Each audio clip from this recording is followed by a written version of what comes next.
यह अनुभव तब का है जब गुरु महाराज जी सड़कों पर पैदल घूम घूम के गांव-गांव, शहर-शहर जाकर प्रचार किया करते थे। दिव्य ज्योति की महाराज जी ने उस टाइम तक नींव तक नहीं रखी थी। बस हाँ, पर गुरु के लक्ष्य तो पहले से ही निर्धारित होते हैं।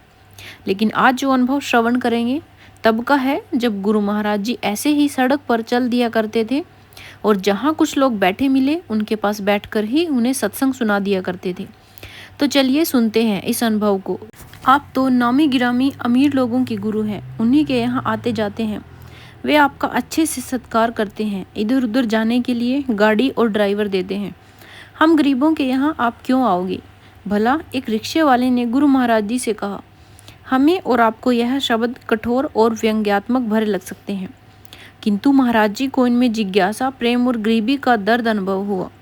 महाराज जी ने प्यार से कहा कि हम तो आपके यहाँ भी आएंगे, पर आपने कभी बुलाया ही नहीं।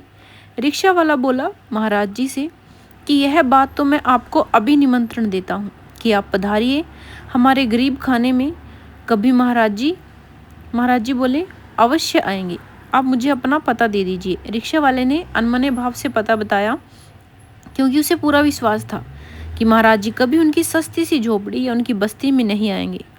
शाम को वह अपनी झोपड़ी के बाहर चारपाई डालकर सो रहा था और इस बात से बिल्कुल बेखबर कि उसका भाग्य जगाने कोई आ रहा है। गुरु महाराज जी की गाड़ी नाले के पास आकर रुकी। नाले के पास झुग्गी बस्तियां थी। वहां एक झुग्गी में वह रिक्शा वाला रहता था। गाड़ी अंदर नहीं जा सकती थी, इसलिए गुरु महाराज जी वहीं उतरे। नाला पार कर बस्ती में पहुंचे। फिर लोगों से पूछते हुए उस रिक्शा वाले की झुग्गी में उसको ढूंढा। उसे सोया देखकर गुरु महाराज जी ने उसे कंधे से हिलाया। वह हड़बड़ाकर उठकर बैठ गया। महाराज जी ने कहा, अरे भाई, तुम तो हमें घर पर आने का निमंत्रण देते हो और फिर सत्कार भी नहीं करते। रिक्शा वाला तो जैसे हक्का बक्का ही रह गया। उसने आंखें मसल मसल कर देखा कि कहीं वह स्वप्न तो नहीं देख रहा, और फिर एकदम से पूरी बस्ती में उसने हल्ला मचा दिया। अरे देखो देखो कौन आया है, तुम अपने काम छोड़कर जल्दी यहाँ आओ, आज हम गरीबों की दुनिया में और इस लोक से शहंशाह आए हैं। फिर उनका ध्यान गया कि महाराज जी तो खड़े हैं। सिर खुजाते हुए गुरु महाराज जी से बोले, आपको कहाँ बिठाऊं? वह महाराज जी से बोला सिर खुजाते हुए कि महाराज जी आपको कहाँ बिठाऊं? मेरे पास तो बस यह टूटी फूटी चारपाई ही है। गुरु महाराज जी चारपाई पर बैठ गए। सारे बस्ती वाले गुरु महाराज जी के चरणों में बैठ गए। महाराज जी ने उन सब के साथ फिर सत्संग सुनाया और अमृत वचनों की वर्षा की। एक एक ने उन मोतियों से अपनी हृदय सागर भर लिया।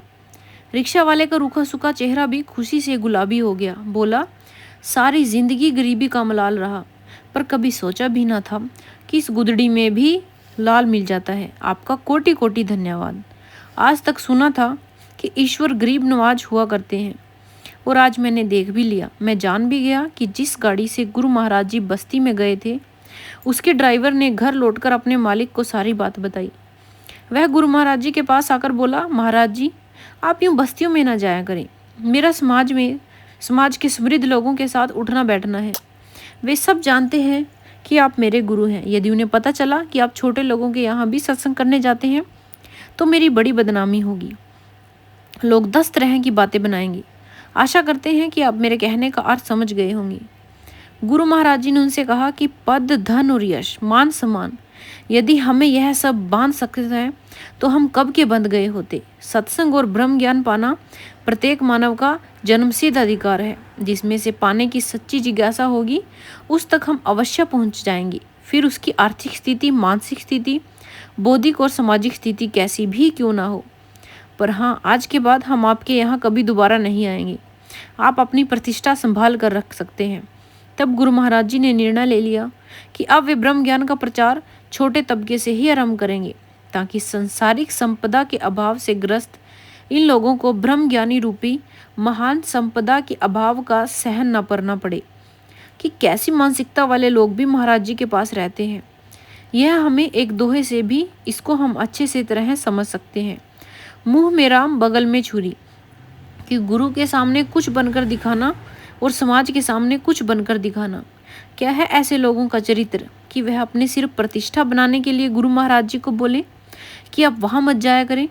गरीब लोगों के गुरु तो किसी गुरु एक व्यक्ति का नहीं हुआ करता, गुरु तो पूरे संसार का हुआ करता है, वह इस तरह पर पूरे संसार के लिए ही आता है। बस गुरु प्यारे साधकों, हमें गुरु महाराज जी पर अपना हक जताना चाहिए, पर प्रेम से, भाव से महाराज जी उसको स्वीकार करते हैं, ना कि एक धौंस से।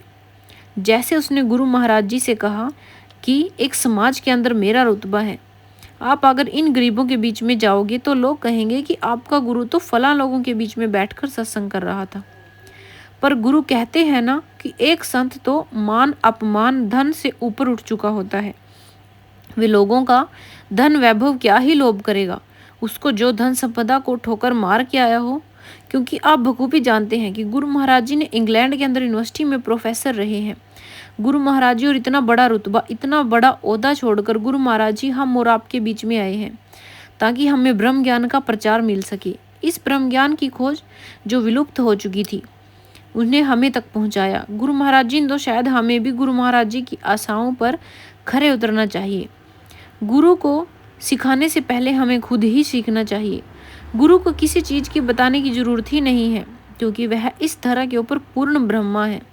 वह सब जानते हैं कि उन्हें किसके पास जाना है, किसके पास नहीं। वो भाव के भूखे होते हैं, ना कि वह धन संपदा के।